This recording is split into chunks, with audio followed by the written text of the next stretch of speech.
When I wasn't out, I would often get irritated about being called in for the gay role.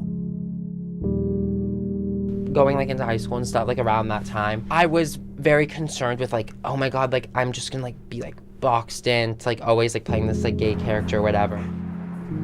I am a cis woman, and there were lots of other boys available for those parts, but I also was cast in male roles a lot.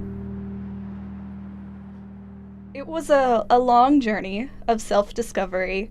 My junior year of high school, I finally found a group of friends that I started hanging out with, and a lot of them were bi or pan, and I kind of was introduced to the world of LGBT plus people, and one of the girls I knew had a crush on me, and I was like really close to her, and then I was starting to wonder, maybe I do have feelings towards girls, and for a while identified as not straight.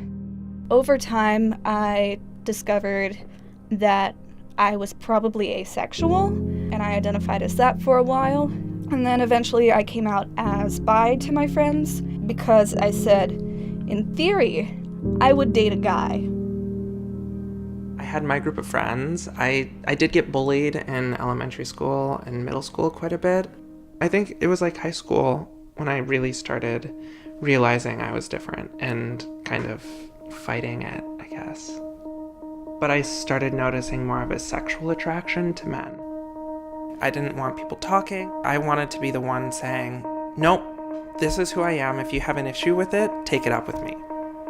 Since I came out, though, I am not any longer afraid of being cast as the gay role, because that is an aspect of who I am, so why not do it?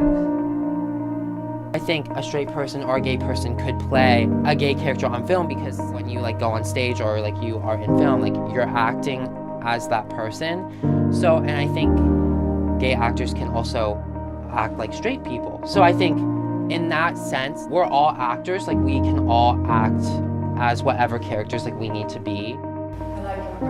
I used to have long hair. I had like the real like feminine actor look, and I had that all the way through high school, and I always wanted to chop it off since the beginning of high school, before I knew I was gay.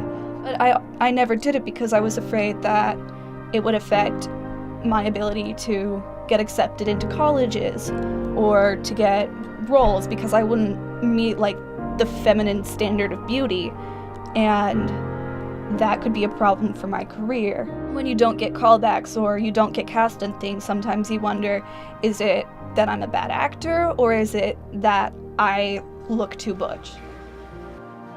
Again, that idea of being very comfortable with yourself, because a camera is like right there.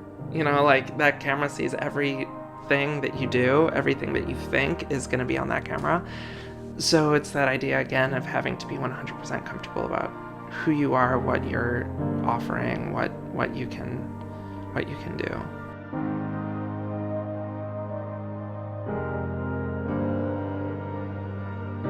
If I like didn't get something, I don't think I'm like, oh my god, it's because I'm gay. It's just like, okay, like my audition like wasn't as great, or like I wasn't like what they were looking for. So like I never feel like it's like held me back, but like I do think like sometimes like it's like, oh, it's an extra thing they have to think about.